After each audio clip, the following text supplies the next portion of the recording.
Yo, what's up guys? It's your boy, Hans TV. Nagbabalik na naman tayo for another episode galing sa ating mga aspiring rappers ng Pilipinas. So ito nga pala ay si Yugi 9, tama di ba? Oo, tama. Tama. So, episode 3 tayo ng podcast para sa ating mga aspiring rappers. So, hindi ko na patatagalin to, no?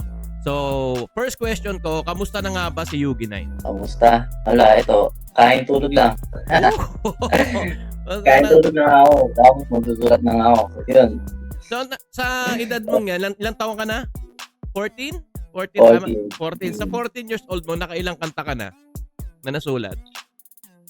Nag-start kasi ako 2023. Ano eh. Dinilit ko na kasi yung iba eh. Kasi offbeat eh. Siguro mga nasa 10 pataas. Ganun.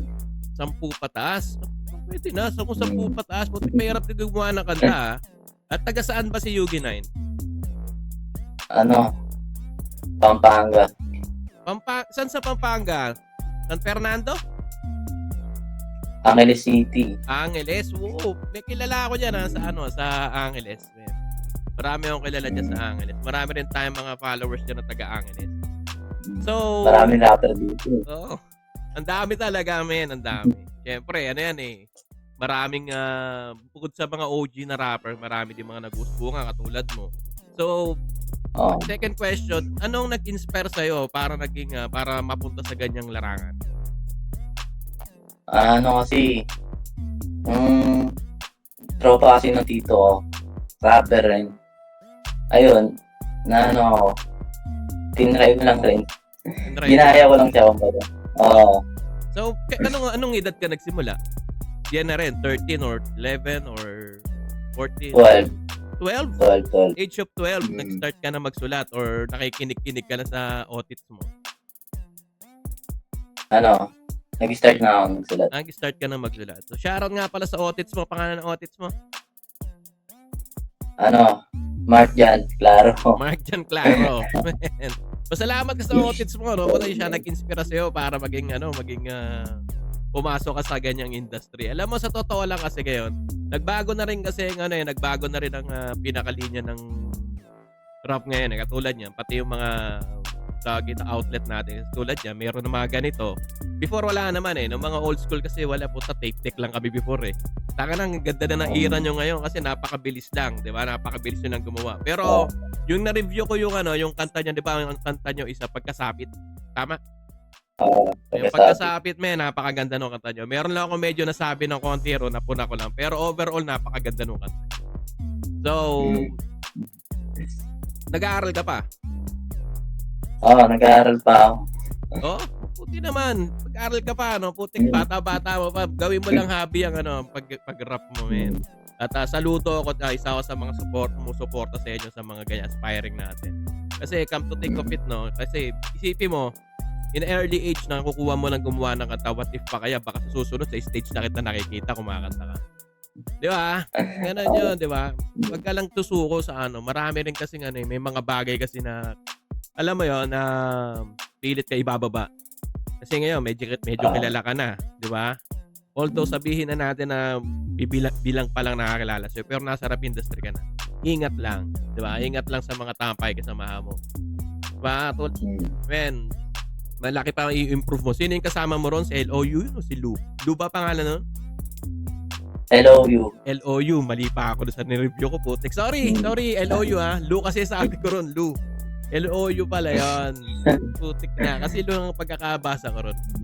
So, sino yung mga sino yung mga rapper na iniidolo mo na gusto mo maging? Ayan. Sino ba? Wala eh. Siguro, si Flogy na lang kasi magaling mag-isip ng flow yun eh. Oo. Number 1 talaga yun. Number 1 yun. Number 1 talaga. Kung hindi ka magiging rapper na yun, magiging magiging singer ka ba o magiging man? Ganun. Siguro trabaho lang. Teamman. Teamman? Putek. Oo. Talaga? Oo. So, saan lumaki si Yugi 9? Bukod sa taga Pampanga ka, saan ba lumaki? At anong klaseng pamilya meron ng Yugi 9? Ganon. Kinalaki. Pagbulaan ako ng mga yun. Hmm? Sa Bulacan. Sa Bulacan Sa ka Bulacan. lumaki? Sa Bulacan ka lumaki? Hindi. Pinanganak ako sa Bulacan. Tapos sa Pampanga ako lumaki. Pinanganak ka sa Bulacan, sa Pampanga ka pinalaki. Kaya so Oo. marunong ka magkapampangan or Tagalog ka lang? Tagalog lang eh. Tagalog lang. Pareho tayo. Kasi ko, di rin marunong nung konti lang din. Napunta rin kasi ako sa Pampanga at marami rin ako kilala sa Pampanga. Kung bibigyan ka ng pagkakataon na may makakulab ng isa sa mga sikat na artist niya, sino? Sikat or local, sikat or hindi sikat, mga nasa underground, sino? Pwede international. Oo, kahit sino. Si Petty Wap. Petty Wap, man, tang inaangas nun. Petty Wap, angas yun, angas yun. So, anong klase collab? Underground ba? Anong rap music or what? Trap na siguro. Or Kasi yun yung genre mo eh. Yun yung genre mo eh. Yun yung genre mo. Pero sa susunod, sana if ever man na mag-shift ka lang din ng mag-aral ka pa ng mga ibang genre. Hindi ko sinabi nga i-focusan mo yun, wag tanggalin mo yung sa trap music mo. Pero konting lang aral din kahit pa paano para mga boom bap classic, mga ganong style. Kasi pag doon ka kasi sa isang ka lang na focus sa isang genre, para mahirap din kasi. Marami kasing artist ngayon na tumatawag. Actually, lahat ng nilalapatan ko talaga mapabumbap mo na Kaya forward na yan. Looking forward para, sa mga makikinig talaga niyan. Send mo lang sa akin. Tsaka nga pala doon sa mga followers ko na naiinip, na kung ano sinasabi sa akin. Kasi may mga naiinip kasi about doon sa mga nare-review natin na kanta nila. Napakarami nagpapa-review pero mahirap i-schedule talaga. Diba? Katulad dito, yung sa'yo, itong podcast na to, hindi kasi ako nag-a-approach talaga sa tao eh. Ang inaano kasi mag-usa magsabi kasi mahirap kasi pag, sino pwede masikat yan? Alam mo yung mga ganon. Diba? Mas mainam kasi na it's better to approach na lang, Tulad yan, diba? Ilang beses na yung podcast natin na atrasarado. Akala ko nagtatrabaho ka eh. Puti 14 anos ka lang pala eh. Busy lang talaga. Sabi ko, bukas nga siguro to. Sabi ko. Bukas nga may lakad pa ako eh. Di ba? Buti na lang nakasingit pa ako sa schedule mo. Pupunta ako sa studio ng tropa.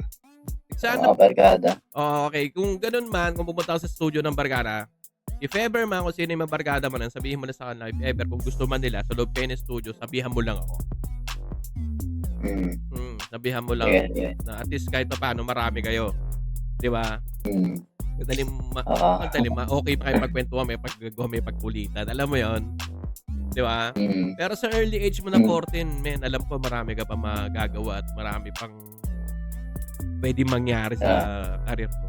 Pero wag ka lang bibitaw kasi may maraming talagang tao na nakahatak sa iyo pababa. Pero keep on grinding lang, sabi nga nila. Stay away from drugs, ganun lang. Bomba lang, goods na yun. So, Sindi lang. So, kung sakaling magpe-perform ka as a artist, gusto mo ba ng solo or gusto mo ng grupo? Grupo na lang siguro. So, may grupo ka ngayon. Wala eh. Nawala na eh. Kumbaga ako na lang nagsimula kasi lahat ng mga rapper dito, may mga pamilya na eh. Ako lang yung bata siguro dito. Talaga? Kumbaga Talaga? Ikaw lang pinakabata sa grupo? Sino nagtayo ng grupo nun? Ikaw? Hindi. Si Nick Perez sa Shoutout. Nick Perez. So, shoutout sa Nick Perez do. Anong pangalan nung movement nyo? Movement? Blood 90. Blood 90? 19. So, wala na yon. Sayang naman. Wala na yun. Wala. Sayang. Pero malay mo naman, may reunion, di ba? Parang, kasi sayang yung mga ganyang grupo eh. Kasi di natin, syempre may kanya-kanya ng may kanya-kanya ng buhay. Pero, sayang pa rin, Sayang yung kasama mo dito sila. Para all-star, di ba? So, any upcoming tracks or music videos? Ba't di nyo mag-try mag-music video pala? Ay, sa next month, may music video ako na ilalabas. Yun. Try kayo mag-music videos, man. Kasi, yung visual kasi, na yan eh, na mailalatag ko na sa tao. Yan, visual eh. So, pwede mo lagyan ng lyrics or what. Pero yung music video kasi, it's either pangit or what, yung quality. Ang kasi niyan is yung pinaka nasa loob ng music videos kung paano mo ipakita yung music video. Tsaka yung sinasabi mo. Di ba? Yan yun. Kasi galing kayo magsulat eh. Number 1 yan. Ako nang sabi sa mga galing kayo magsulat. At hindi biro yung mga sulat nyo na yun. Kasi napahanga nyo ako dun sa sa tracks na review ko na sinend mo sa akin. Magaling. So, saan kayo nag-recording na sa'yo or doon sa tropa? Sa vocals lang kami. Sa vocals lang? Pero malinis pagka malinis pero kung ako tatanungin mo, mas mainam yung mag-record kayo lahat sa school. Kasi pag sa vocals kasi para mahirap din kasi linisin yung ganun eh. May kanya-kanyang dudugo ilong nung arranger nun. Promise, dudugo ilong nun. Dudugo ilong nun. Sino nag-arrange ng music mo? Ikaw? Sa ngayon, ako. Nag-explore ka maging arranger.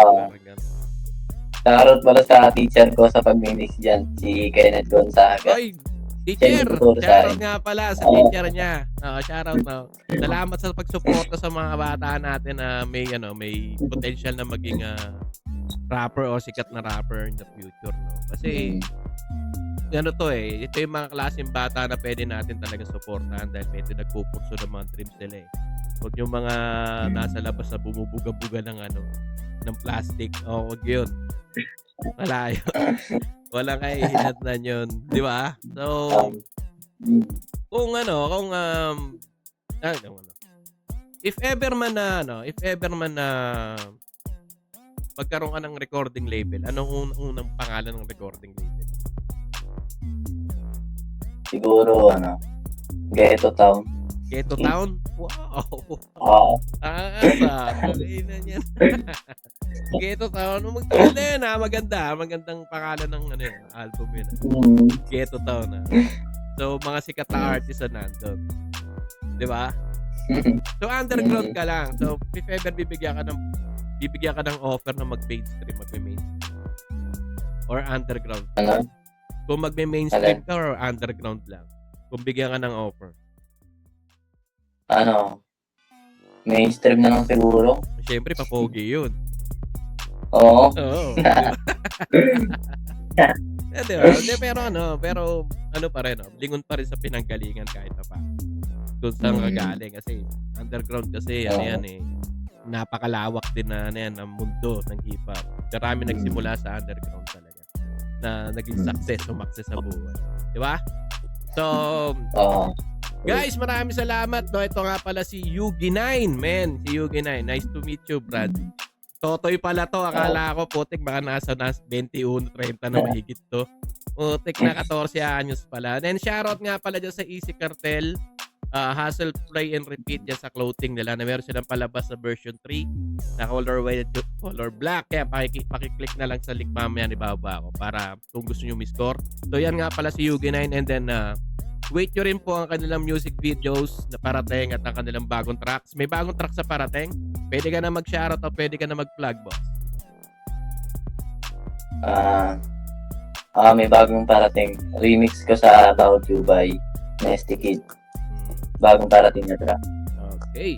So, yun ang bagong parating niya. So, support this kid, man. Talagang may potential tong bata na to. At pakiabangan na rin yung palabas ko na reaction video sa kanilang track. Si Yugi9 tsaka si LOU. Yan sinabi ko na ito. Yung tamang pangalan hindi Lu. LOU, right? Yun. So, maraming salamat mga tropa ko dyan, mga bossing at mga kapatid ko dyan.